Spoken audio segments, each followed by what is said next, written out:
Ja, kjo i tip populiste për shembull, ë? Po edhe kur blej bukur më thon emër, kështu që. Ja dhe buka, për shembull, ka njerëz që thonë që ti shkon blen bukë për të bërë foto. Po pse u tani bie të blej bukë, të bëj foto për ditë se për ditë bëj bukur e bëj pazari.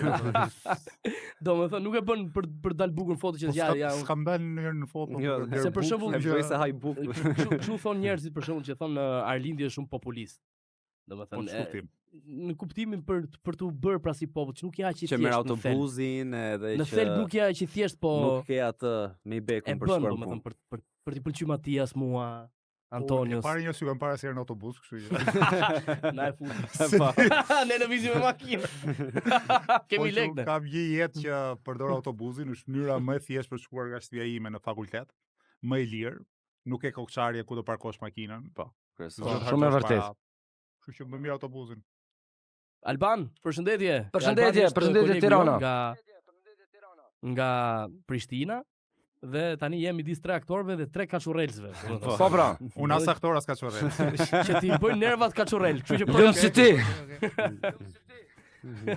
Tani, të flasim pak për protestën. Kjo është ngjarja më kulmore që ti ke qenë një nga të parët që ke qenë madje edhe në Zvërnec. Po, ishte i vetmi politikan në Zvërnec.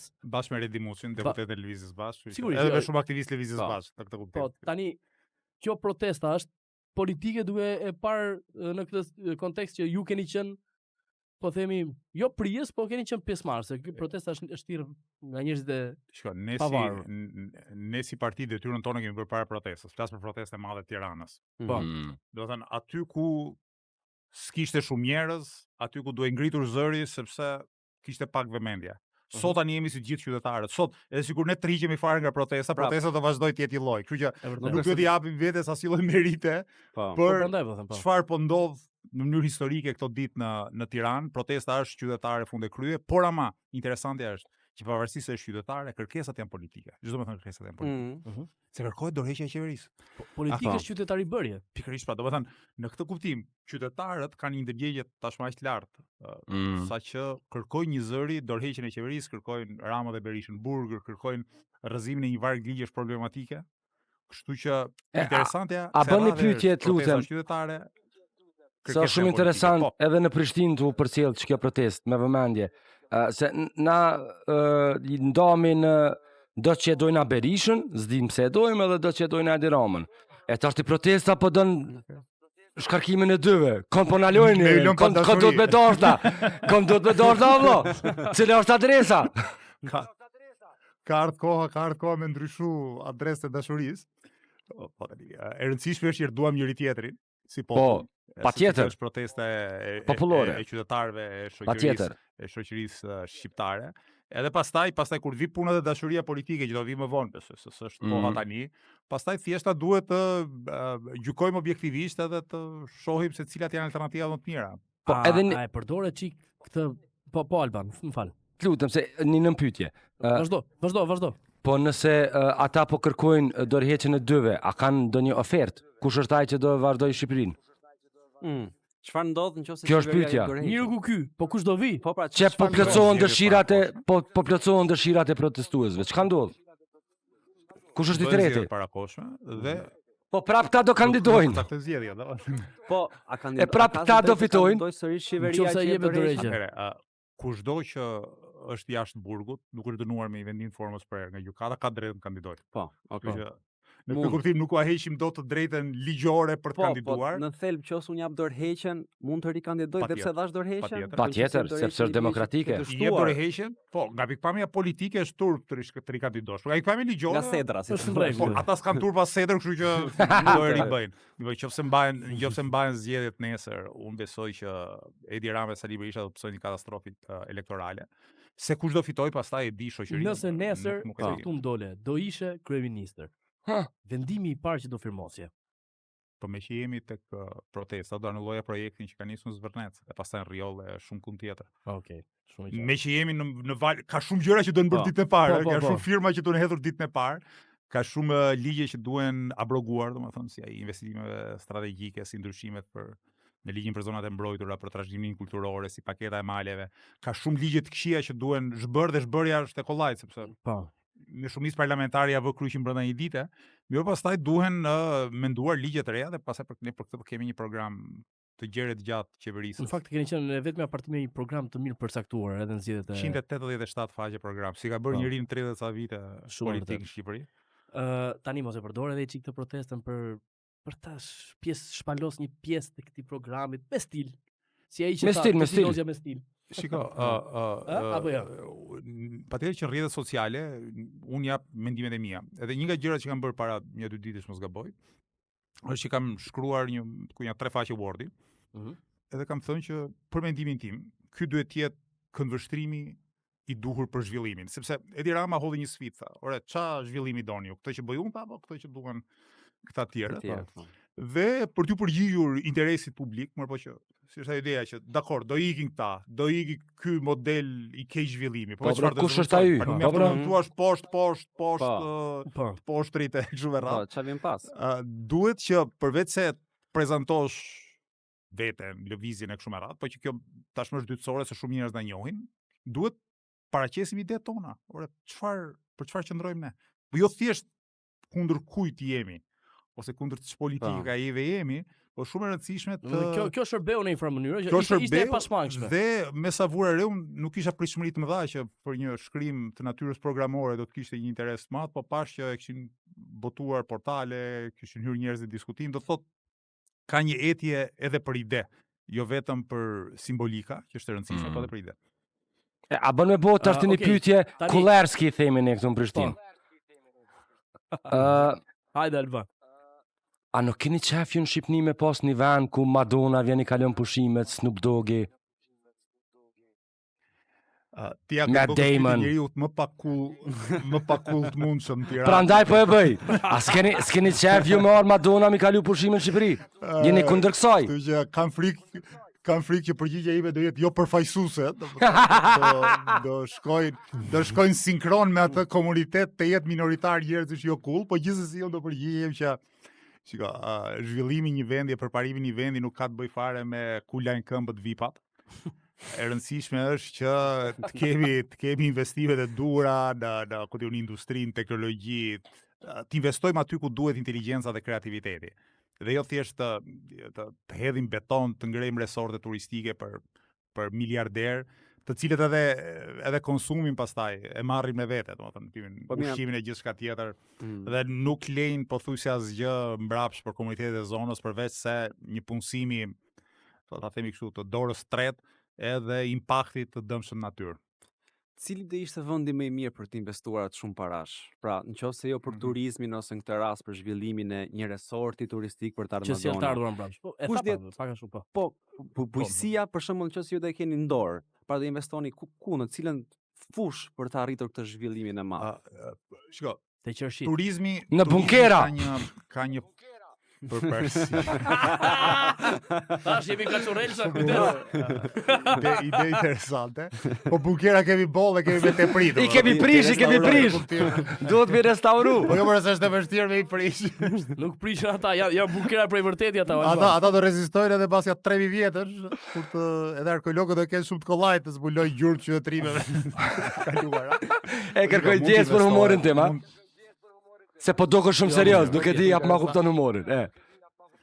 Po mundohen. Na tha një shprehje, unë tha kam një shprehje për veten që e them shpesh me shaka, është jam i mërzitur dhe i mërzitshëm.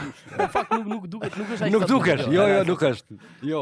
Okej, duhet të investu në bujqësi patjetër, duhet investohemi në industri, në teknologji, në teknologjinë e informacionit. Fabrikat që kemi pas. Këto ditë kam marrë një shembull alternativ. E njoh vetëm nëpërmjet mediave, kam parë një dy lajme para ca kohësh që për shembull kanë fier një fabrikë, është një investim koreano-jugor për prodhimin e timonave të makinave.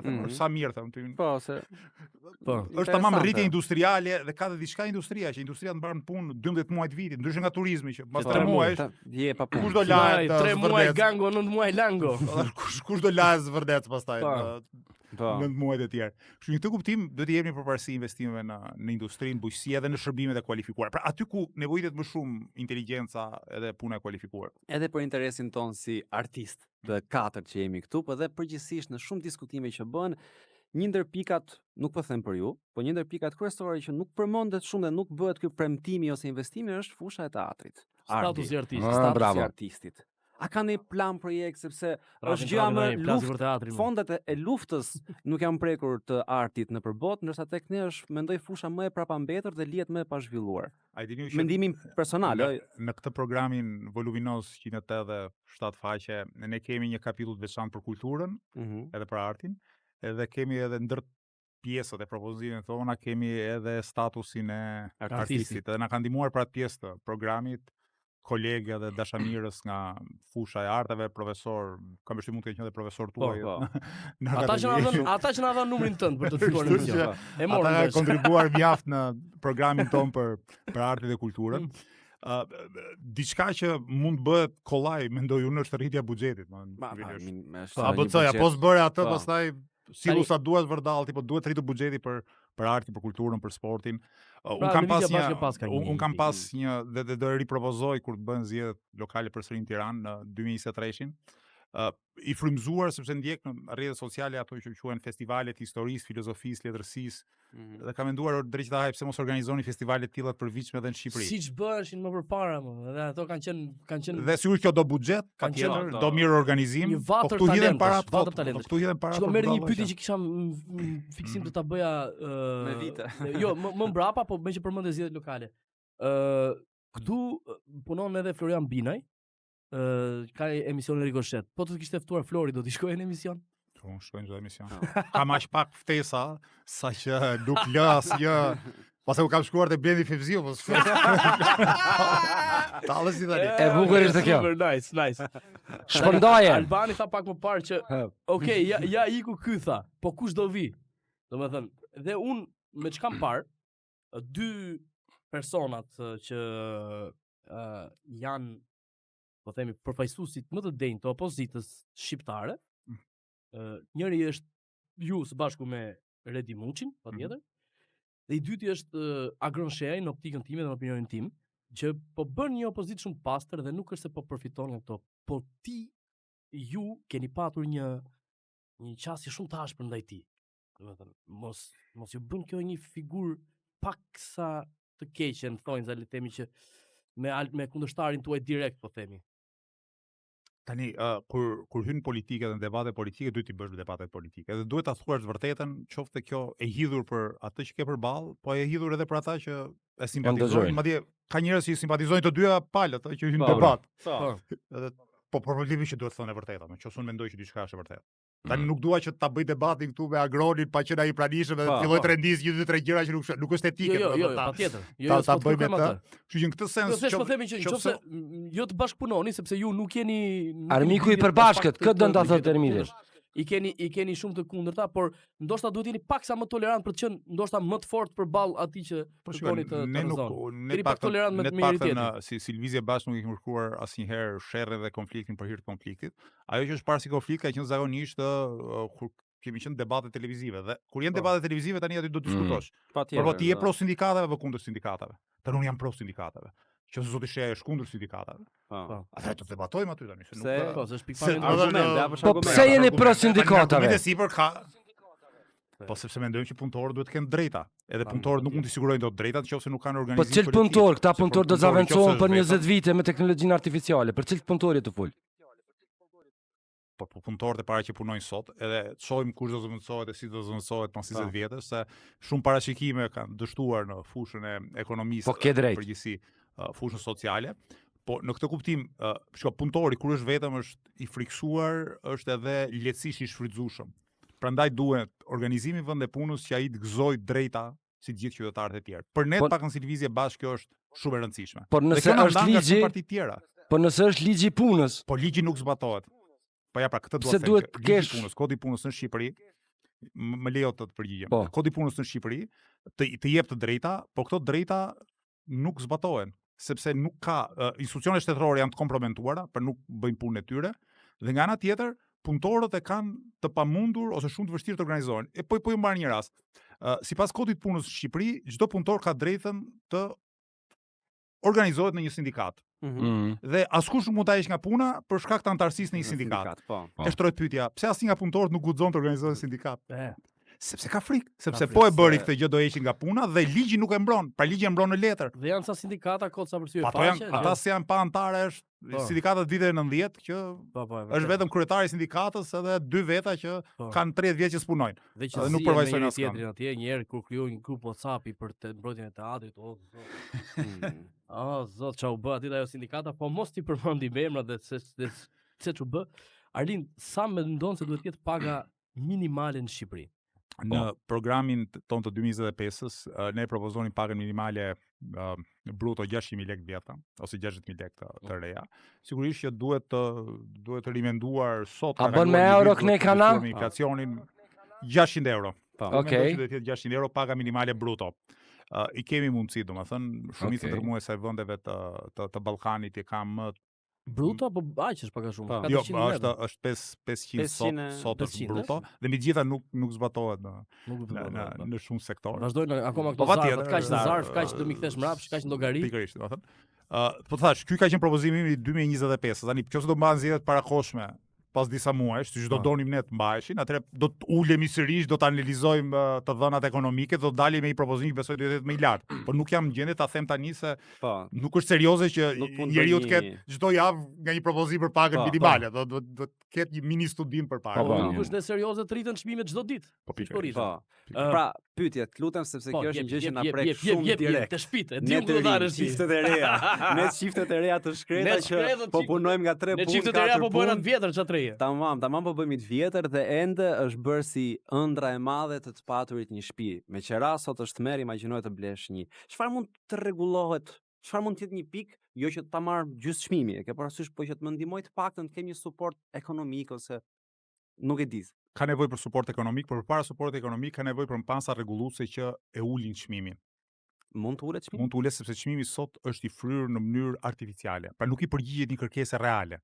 Nuk i përgjigjet kërkesës së njerëzve me pagë mesatare. Do të thënë, shtëpia e banimit nuk është një objekt luksi, pra nuk është si jahti. Se jahtin thua, nuk e përballon dot stresa mesme, por punë e madhe, se nuk është për stresën e mesme. Por nuk mund thuash që shtëpia nuk është për stresën e mesme. Shtëpia nuk është luks, është vend ku ti rri.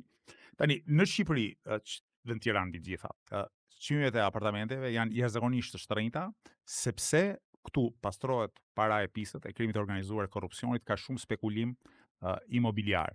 Dhe nëse ne luftojmë korrupsionin, krimin e organizuar, shfrym këtë kërkesë artificiale që i rrit çmimet shumë më shpejt se sa pagat e të ardhurat mesatare. Pra e para duhet të jetë ndërhyrja përmes komponenteve të shtetit të drejtës dhe pastaj vjen subvencioni nga institucionet publike dhe ne kemi në programin ton themelimin edhe një kompanie publike që hyn në treg dhe ndërton banesa me çmim më të lirë se ai tregut që orientohet drejt shtresave në nevojë. Do të thotë prapë beton. Quhen si një lëvizje shumë komuniste. Ju shqetëson kjo gjë? Kjo ndodh në Shtetet Bashkuara të Amerikës, siç po themun. Dhe Shtetet Bashkuara të Amerikës nuk janë një vend komunist. Pavarësisht se tani edhe aty çfarë nuk e akuzojnë njëri tjetrin. Po, jo komunizëm. Pa ndodh të gjitha vendet e përparuara sociale, demokratike të botës. Po. Të shqetëson shumë kjo gjëja komuniste, ka shumë njerëz që thonë Arlindi i mirë më i mirë. Po ka parime komuniste. Po ai po erdhi ai do bëhet si Enveri. Tani unë duhet të garantoj se ne po të flasim çfarë dëgjojmë. Enveri ka vdekur, edhe enverizmi ka vdekur dhe nuk ngjallen më. Nuk ngjallen. Ajo kohë nuk kthehet më kurrë. Edhe unë ju garantoj që Kosova tash është e lirë, nuk e lejoni Enver, vjen Kosova ju shtyrën.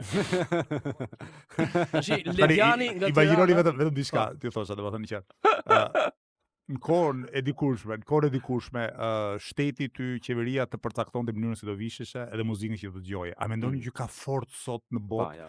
Nuk ekziston. Që del aty dhe thotë ju do visheni të gjithë me këtë bluzë edhe do dëgjoni këtë muzikë. Po mund të kesh gjëra të tjera.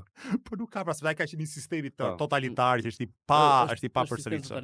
A bën e kam edhe një pyetje të fundit Ermer. Shtete sociale vëlla, pse siç thon atyre komuniste? Po Alban, se na ka ardhur një nga dëgjuesit. Okej, shkojmë me pyetjen. Okej. Atëherë, nga toka shqiptare, thot Lediani, nga Tirana, në vit del rreth 1.5 milion ton naftë. Keni ndonjë llogari thot se ç'do të përfitonin shqiptarët nëse do e kishin vetë një rafineri, si e keni parashikuar menaxhimin e naftës? Ne në programin ton kemi ringritjen e uzinës së përpunimit naftës në Ballës, është shumë e rëndësishme. Tani unë sigurisht nuk e kam marrë programin vetë që të vit bëj analizën ekonomike, sa lek do investohet për sa vite, jemi hende herët për ta bërë këtë gjë. Por ama duhen bërë dy gjëra. E para, njëherë burimet e naftës duhet vënë kontroll publik.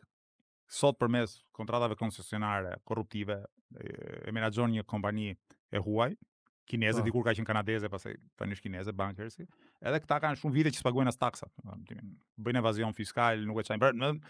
Praktikisht nafta jon nuk sjell të ardhurat për ne. E dyta, nafta nuk përpunohet në vend. Do të thënë, ne jemi i vetmi vend naftmbajtës që nuk përdorim naftën tonë. Kjo është një nga duhet vendosen kontroll publik e burimeve të naftës, dhe e dyta, na duhet të ndërtojmë një rafineri, një uzinë për punimin e naftës. Përndryshe nuk do ketë shpëtim nga ky problemi i madh që sot bitëra sektori i naftës kontrollohet nga oligarkët që importojnë naftën nga jashtë. Se thash mos po kryet emisioni pa përmend fjalën oligark. Pa mundur tani, pa mundur. Alban kishte ti një pyetje. Alban pyetjen, shoje se gati e kam tjetrën. Okej, unë jo vetë po duam të rregni paralele.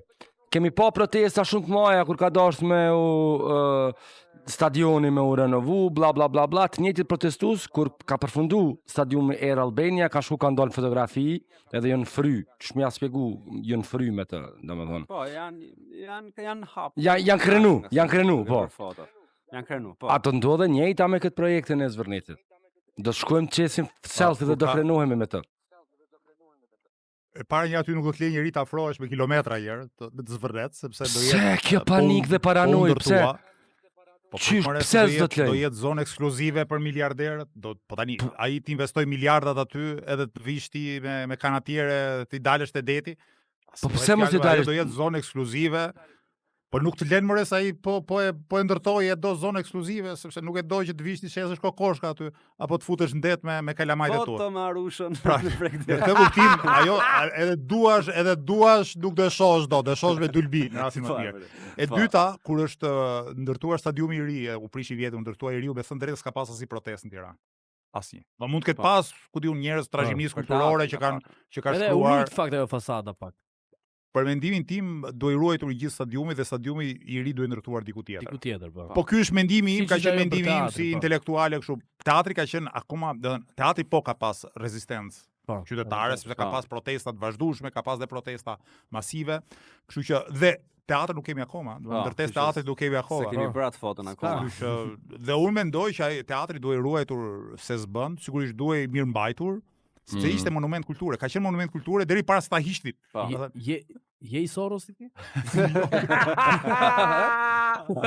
As kam të bëj, as kam. Kush është ai oligark? Po nëse vjen Sorosi dhe thot, po Arlind, je 99% gati për të bërë kryeministër, por 1% që varet tani nga unë, ose do bësh pakt me mua, ose ti s'bësh kryeministër.